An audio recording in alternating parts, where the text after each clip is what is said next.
한국 배는 무조건 통과시켜라. 당장.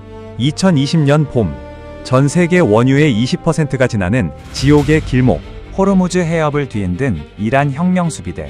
고위 관료의 다급한 목소리입니다. 미국과 이란의 전쟁으로 전 세계 2천여 척의 거대 유조선들이 하룻밤 사이에 바다 한가운데 갇혀 비명을 지르던 그 참혹한 봉쇄후 현장.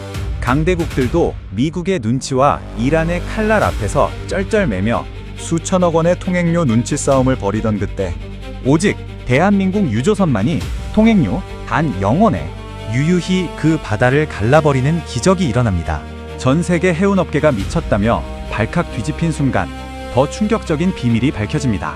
대한민국 최대 해운사의 배가 피격당하는 일촉즉발의 대위기 속에서 오히려 칼을 준 이란이 한국 정부에 비밀 전화를 걸어 제발 오해하지 말아달라며 손이 발휘되도록 싹싹 빌었던 진짜 이유. 무력보다 무서운 배짱으로 지옥의 문을 열어젖힌 대한민국 외교의 그 전율 돋는 숨겨진 내막이 지금 공개됩니다. 저는 타릭입니다. 이곳 아랍에미리트 두바이의 대형 선박 추적센터에서 지난 15년 동안 이 거대한 중동 바다를 드나드는 전 세계의 수많은 배들을 감시하고 조율해온 해운 물류 전문가입니다. 제 눈앞에 있는 거대한 스크린에는 언제나 페르시아만 전체의 지도가 펼쳐져 있고, 그 위에는 원유와 화물을 가득 실은 수천 척의 선박들이 마치 살아있는 유기체처럼 수많은 점이 되어 반짝이며 움직입니다. 이 바다를 모르는 사람들은 그저 평화로운 푸른 물결을 상상할지 모르지만, 이 바다에서 한 평생을 보낸 저 같은 사람들에게 이곳은 전 세계 경제의 심장과도 같은 곳입니다. 밸브 하나가 잠기면 전 세계가 얼어붙고, 물길 하나가 막히면 대륙 반대편의 공장들이 일제히 멈춰서는 그야말로 총성 없는 전쟁터가 바로 이곳 페르시아만입니다. 그런데 그 평화롭던 모니터 화면이 순식간에 핏빛으로 물드는 대재앙이 찾아옵니다. 미국과 이란 사이에 거대한 군사적 충돌이 폭발하면서 전 세계 원유 수송량의 무려 20%가 통과하는 지구상에서 가장 위험하고 좁은 물길, 바로 호르무즈 해협이 하룻밤 사이에 단단히 닫혀버린 겁니다. 그날 새벽, 센터의 경보음이 귀가 찢어질 듯이 울려 퍼지던 순간을 저는 아직도 잊지 못합니다. 호르무즈 해협은 가장 좁은 곳의 폭이 고작 33km에 불과하고, 실제로 전장 300m가 넘는 초대형 유조선들이 안전하게 다닐 수 있는 깊은 물길은 10km도 채 되지 않는 극도로 예민한 통로입니다. 이 좁은 병목 구간에 하루 수천만 배럴의 원유가 걸려 있는데, 이란 혁명 수비대가 해협 군사 봉쇄를 선언하며 칼을 빼들자 바다는 순식간에 얼어붙습니다. 모니터 속의 수많은 점들이 약속이나 한 듯이 우르르 멈춰서기 시작합니다. 아시아로, 유럽으로, 중동으로 향하던 선박 2천여 척이 갈 길을 잃고 페르시아만 안쪽에 빽빽하게 갇혀버리는 전대미문의 사태가 벌어집니다. 하룻밤 사이에 거대한 바다가 수천, 억의 배들로 가득 찬 거대한 주차장으로 변해버리는 그 참혹한 그림을 바라보며 저는 온몸의 피가 차갑게 식어내리는 공포를 느낍니다. 배 안에 갇힌 선원들은 언제 어디서 미사일이 날아올지 모르는 극한의 공포 속에서 숨을 죽이고, 선박을 세워두는 수천만 원의 정박 비용과 화물,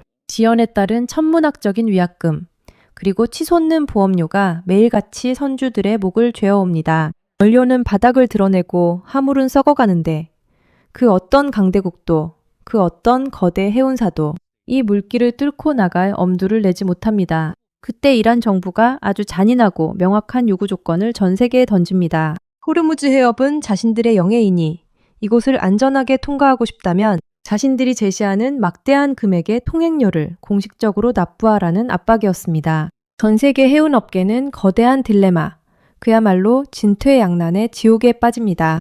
이란이 요구하는 수십억 원의 돈을 순순히 내자니 이란의 금융계좌에 손을 대는 순간 미국의 강력한 대이란 제재 위반에 걸려 전 세계 시장에서 영원히 퇴출당할 위기에 처합니다.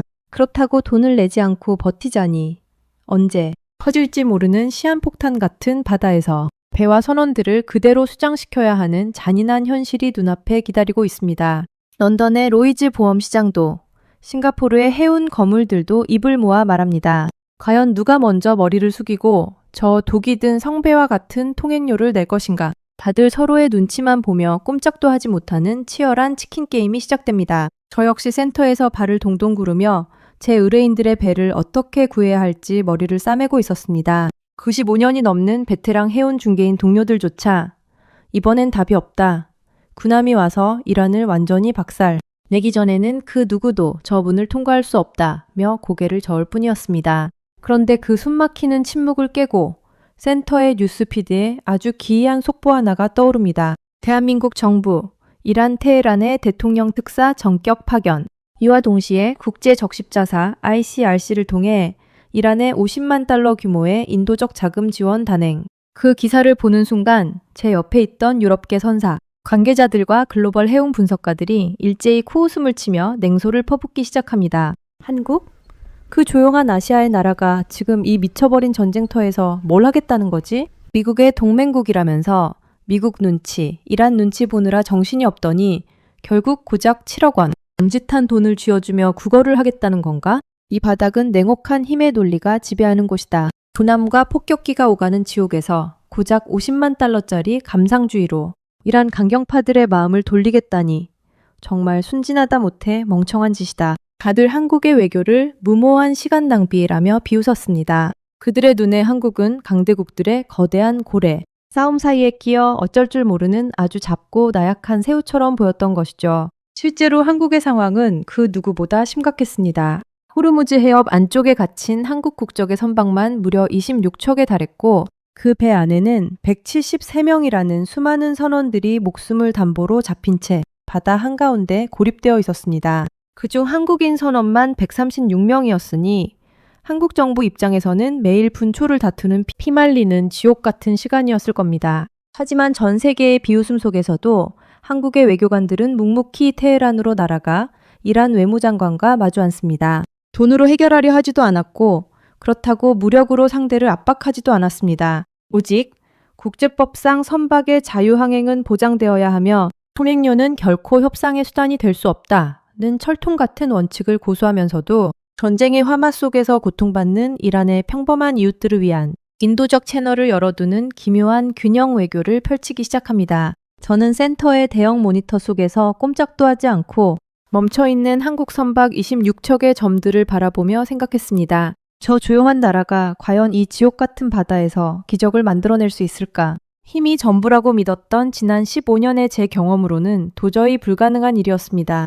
이란은 강경했고 미국은 매서웠으며 바다는 갈수록 차갑게 얼어붙고 있었기 때문입니다. 전 세계 해운업계가 한국의 무모한 도전을 비웃으며 결말을 예상하던 바로 그때 그 누구도 상상하지 못했던 거대한 파멸의 징후가 기어이 한국 배를 향해 덮쳐오기 시작합니다. 거대한 파멸의 징후는 전 세계 해운업계의 모든 이들이 숨을 죽이고 모니터를 주시하던 그 고요한 새벽, 가장 잔인한 방식으로 현실이 되어 나타납니다.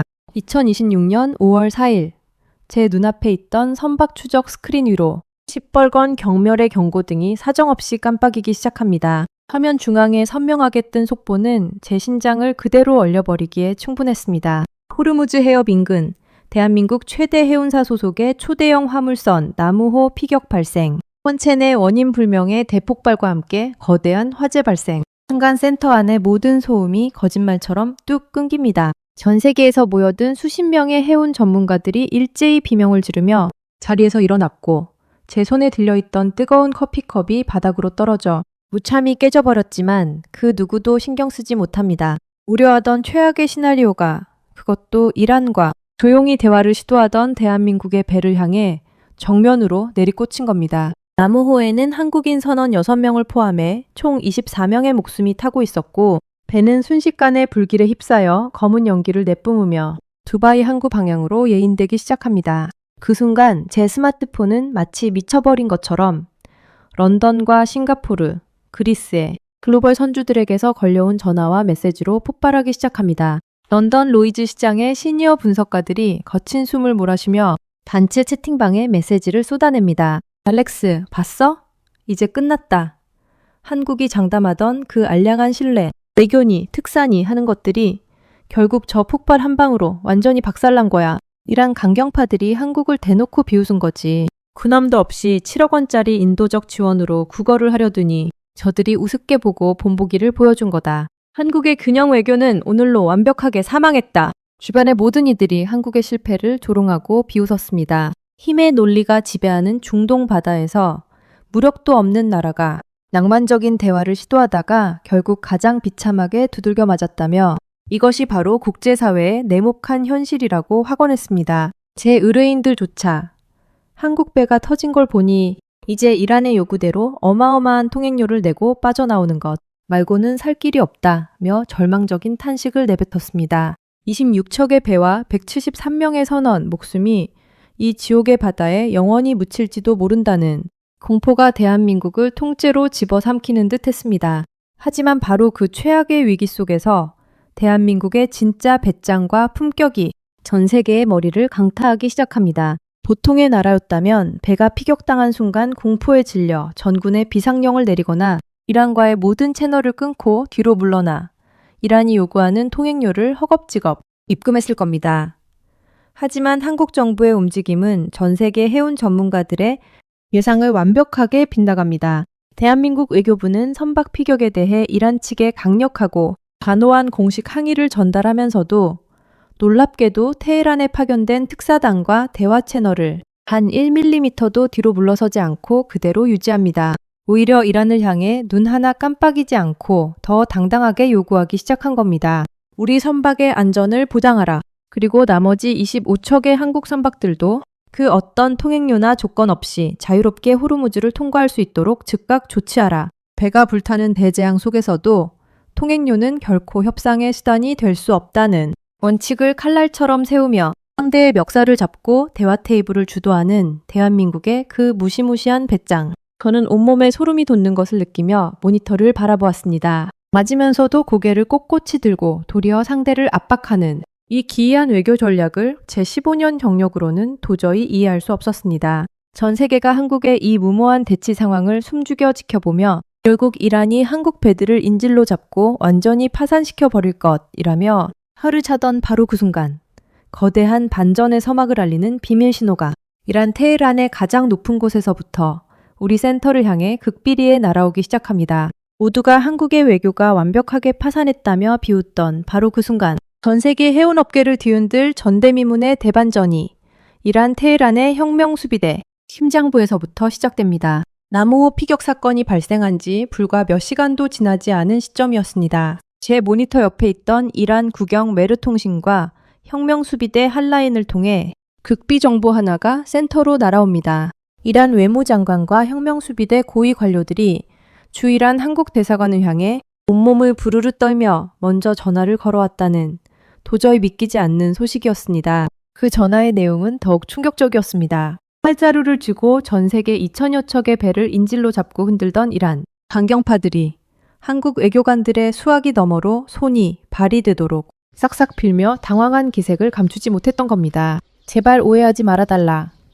이번 대한민국 남우호 피격 사건은 우리 이란 혁명수비대의 공식적인 작전이 결코 아니다. 배후에 있는 테러 집단이나 제3국의 음모일 뿐 우리는 대한민국 선박을 공격할 의도가 전혀 없었다 라며 쩔쩔매며 해명하기 시작한 겁니다. 저는 그 첩보를 입수하고 귀를 의심했습니다.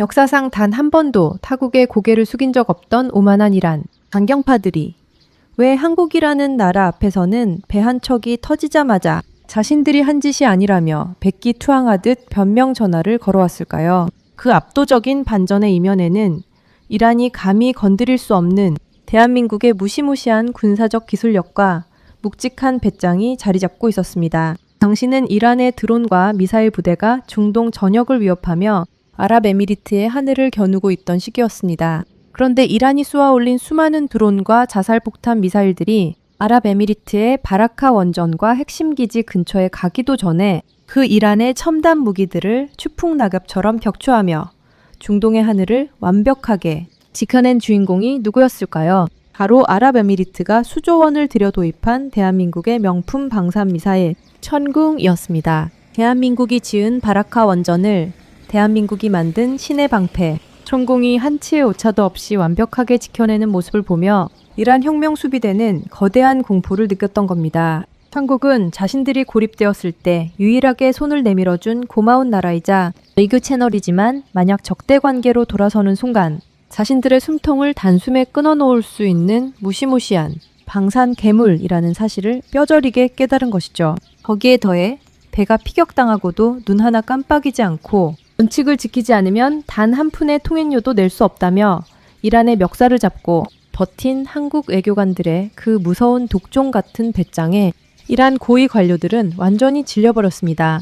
미국은 폭격기를 보내고 유럽은 성명서만 조롱하듯 날릴 때 오직 한국만이 자신들을 무조건적인 악당으로 보지 않고 인도적 대화의 문을 열어두었습니다. 국제사회에서 완벽하게 고립되어 고사하기 직전이었던 이란. 강경파들에게 대한민국의 그 굳건한 외교 채널은 자신들이 정상국가로 숨을 쉴 수 있는 마지막 단 하나의 산소호흡기였던 셈입니다. 결국 이란은 대한민국이라는 거대한 호랑이의 꼬리를 밟았다는 사실에 혼비백산하여 자신들이 공언했던 그 막대한 통행료 원칙을 스스로 박살내기 시작합니다. 센터의 대형 모니터 화면 속에서 이란 관료들이 허둥지둥 한국 대사관 문을 두드리며 작성한 극비 문서의 내용이 실시간으로 업데이트됩니다. 한국 선박에 한해서는 그 어떠한 사전 조율도 그 어떠한 대가도 요구하지 않는다. 즉시 문을 열어라! 전 세계 2천여 척의 배들이 수천억 원의 통행료 눈치 싸움을 벌이며 꼼짝도 못하고 갇혀있던 그 지옥의 바다에서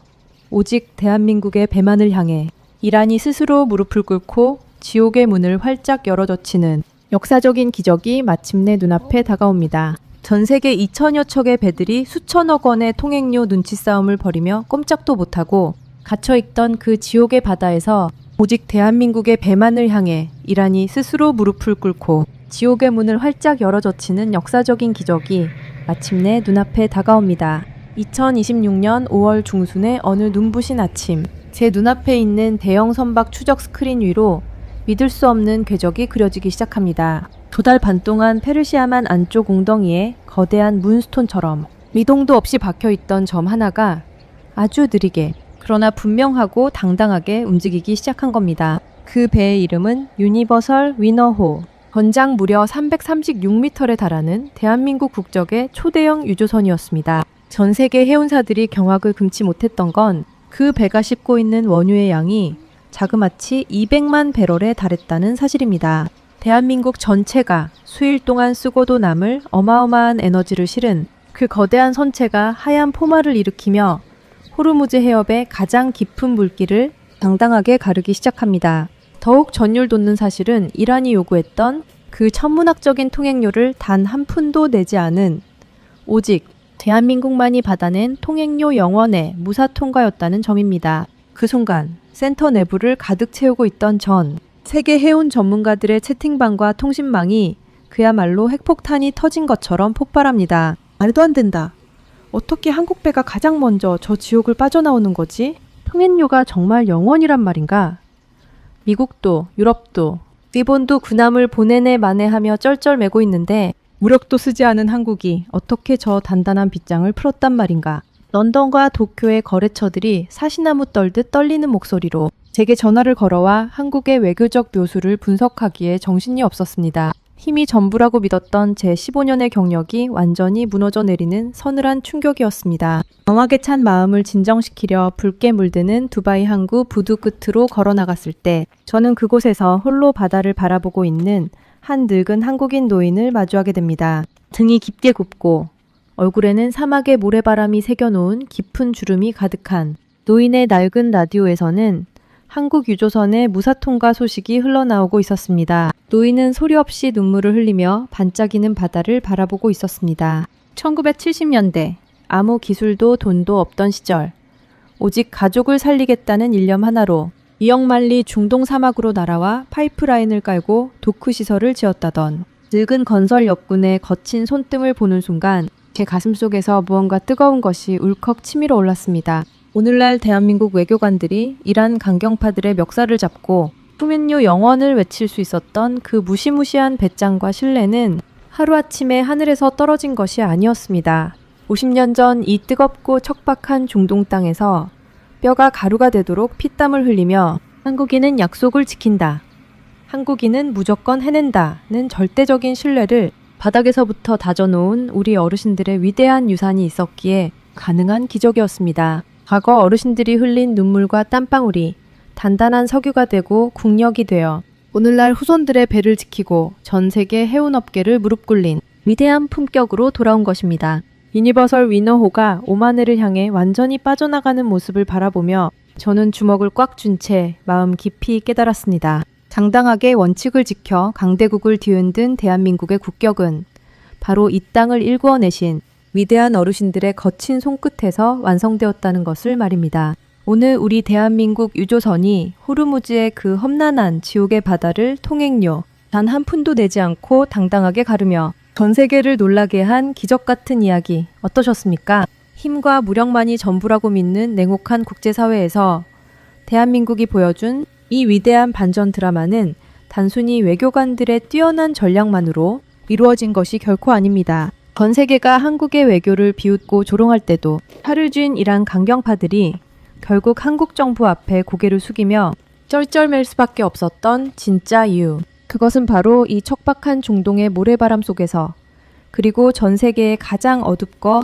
힘든 현장마다 찾아가 온몸이 부서져라 피땀을 흘리며 대한민국이라는 이름. 석자에 절대적인 신뢰를 새겨놓으신 우리 어르신들의 위대한 유산 덕분이었습니다. 그 시절 가족들의 생계를 위해 그리고 이 가난한 나라를 한번 살려보겠다는 일념 하나로 뜨거운 사막의 뼛속까지 파고드는 더위를 견뎌내며 파이프라인을 깔고 철근을 나르던 우리 아버님들의 거친 손이 없었다면 오늘날 세계 무대에서 그 어떤 강대국도 흔들지 못하는 대한민국의 무시무시한 배짱과 국격은 결코 존재하지 않았을 것입니다. 어르신들이 흘리신 그 뜨거운 땀방울이 오늘의 대한민국을 지탱하는 가장 단단한 방패가 되었고 후손들이 전 세계 바다를 당당하게 누빌 수 있는 위대한 품격이 되어 돌아온 것입니다. 이 나라를 일구기 위해 청춘을 바치고 조용히 그 모든 희생을 감내해 오신 어르신들이 계셨기에 오늘날 우리가 이토록 자랑스러운 대한민국에서 가슴을 펴고 살아가고 있습니다.